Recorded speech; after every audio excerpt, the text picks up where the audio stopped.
Hello guys.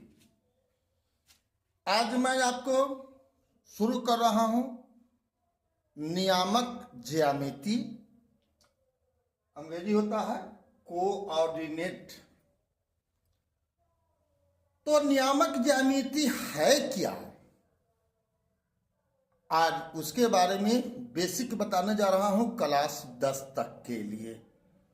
आशा है जो बात मैं बताने जा रहा हूं शायद पहले से सुने हो, लेकिन जहां तक मुझे उम्मीद है जितना मैं स्पष्ट आपको समझाने जा रहा हूं उतना शायद ही कोई आपको बता पाएगा। तो सबसे पहले जानो कि नियामक ज्यामिति है क्या। तुमसे मैं एक सवाल जानना चाहूंगा। यहां पर कोई बिंदु मान के चलो P ही दिया हुआ है। अब पूछा जाए कि बिंदु P कितना दूर है। बोलो, बोल सकते हो बिंदु P कितना दूर है।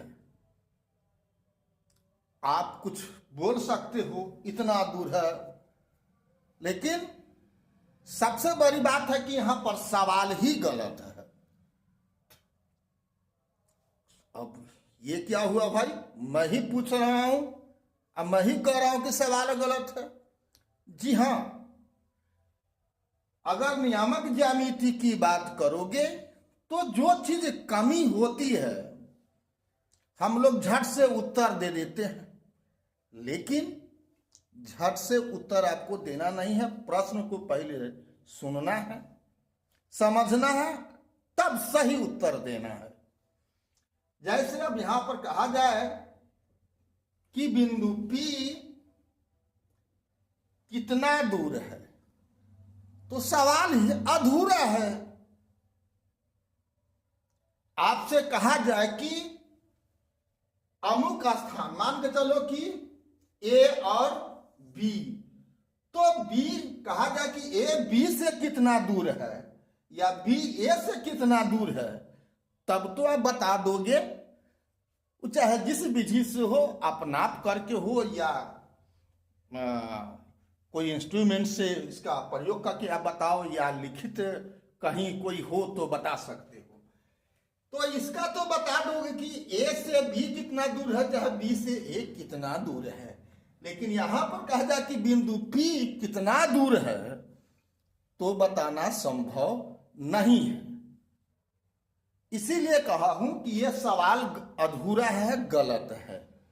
ठीक है, तो इसी बात का जवाब आपको नियामक ज्यामिति यानी कोऑर्डिनेट ज्योमेट्री में मिलता है।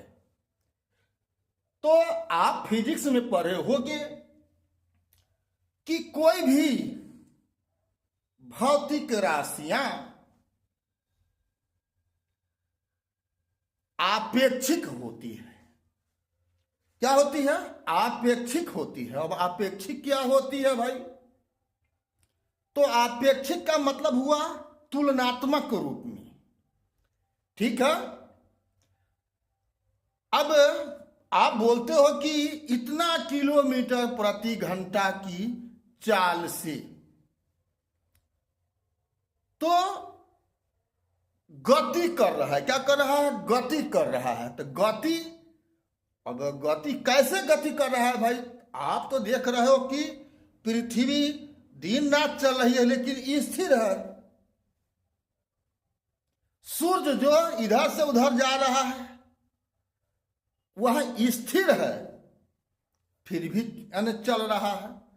कहने के मतलब हो गया कि जितनी भी भौतिक घटनाएं हैं वो सब आपेक्षिक होती है। आप बोलते हो कि वह गोरा है, वह काला है, वह लंबा है, वह बौना है, वह मोटा है, वह दुबला। कहने के मतलब कि आप किसी के तुलना में बोलते हो। अगर सारे दुनिया में एक वस्तु एक ही प्रकार का होता, एक ही साइज का होता, तो ये सवाल ही नहीं उठता था कि भाई वो लंबा है, वो ठिगना है, वो मोटा है, ये पतला है। बात समझ में आई? तो आपको ये नियामक ज्यामिति यही बताता है कि कोई भी वस्तु आपेक्षिक होती है। समझ गए होंगे। अब रही बात कि भाई अब ये बोर्ड पर कोई बिंदु है तो यह आपेक्षिक है, लेकिन अब इसकी दूरी बताना है। तो इसकी दूरी बताने के लिए आपको दो काल्पनिक अक्ष लिया जाता है।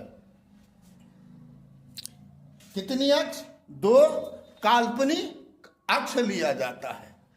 एक सीधा खड़ा और दूसरा गिरा हुआ। इसको बोलते हैं उदग्र। हिंदी में क्या बोलते हैं? उदग्र रेखा। इसको क्या बोलते हैं? इसको बोलते हैं क्षैतिज रेखा। क्या बोलते हैं? क्षैतिज रेखा। हॉरिजेंटल होता है, आई होता है वर्टिकल। ठीक है। इसी को हम लोग कहते हैं वाई डैश, और इसको बोलते हैं एक्स डैश। इधर होता है एक्स, इसको बोलते हैं ओ। इसको बोलते हैं ओरिजिन, मूल बिंदु। ठीक है। तो इसका और भी नाम है, इसको बोलते हैं कोटि। क्या बोलते हैं? कोटि। और इसको क्या बोलते हैं? भुज बोलते हैं। इसको भुज बोलते हैं, क्षैतिज रेखा कहते हैं, हॉरिजॉन्टल कहते हैं। भुजा नहीं होता है, भुज। ठीक है। ये जो हो गया वाई डैश, इसको बोलते हैं क्या? कोटि। क्या बोलते हैं? कोटि, वाई अक्ष। ठीक है। और इसको क्या बोलते हैं? एक्स डैश को भुज बोलते हैं या एक्स अक्ष बोलते हैं। ये याद रखना।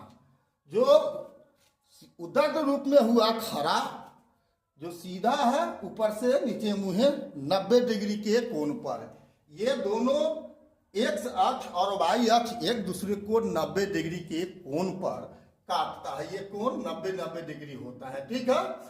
तो ये जो काटता है उसी बिंदु को कहते हैं ओरिजिन। क्या कहते हैं? ओरिजिन या मूल बिंदु। यहां से इधर होता है प्लस प्लस, ऊपर में होता है प्लस प्लस, इधर में होता है माइनस माइनस, और नीचे में भी होता है माइनस माइनस। ठीक है। तो बच्चों, नियामक ज्यामिति में दो काल्पनिक, तो ये दो नहीं बल्कि तीन भी लिया जाता है। 2 और 3। तो आप 2 डायमेंशन और 3 डायमेंशन जानते होंगे कि जिस सतह में केवल लंबाई और चौड़ाई पाया जाता है, केवल लंबाई और चौड़ाई पाया जाता है, उसको कहते हैं 2 डायमेंशन। तो 2 डायमेंशन में 2 अक्ष लिया जाता है, एक्स अक्ष और वाई अक्ष। ठीक है। अब 3 डायमेंशन जो होता है, जिसमें लंबाई चौड़ाई और ऊंचाई तीनों पाया जाता है, उसमें 3 अक्ष लिया जाता है। ठीक है। एक्स वाई जेड अक्ष। तो आपको 3 डायमेंशन क्लास 10 तक आपको नहीं पढ़ना है, वो क्लास 11 में आपको पढ़ना है। तो हम 2 डायमेंशन की ही बात करेंगे। क्लास 10 तक आपको, नीचे क्लास से लेके क्लास 10 तक 2 डायमेंशन ही जानना है। एक उदग्र रेखा और एक वर्टिकल यानी क्षैतिज हॉरिजॉन्टल रेखा होता है। तो समझ गया कि इसको उदग्र रेखा को क्या बोलते हैं? कोटि बोलते हैं या वाई अक्ष कहते हैं, जबकि ये गिरा हुआ रेखा जो होता है उसको क्षैतिज रेखा या भुज आने बोलते हैं या एक्स अक्ष बोलते हैं। ये 0 से दाहिना में एक्स अक्ष पर प्लस, बायां में माइनस, वाई अक्ष ऊपर में प्लस, नीचे में माइनस होता है। कटान बिंदु को ही क्या बोलते हैं? ओरिजिन बोलते हैं। तो हम फिर आगे के क्लास, आगे की वीडियो में, अगर फेसबुक इंस्टाग्राम पर आपने फॉलो नहीं किया है विकी आर्कुश, वहां तो फॉलो कर देना है और यूट्यूब पर सब्सक्राइब कर देना है। जय हिंद, जय जगत, जय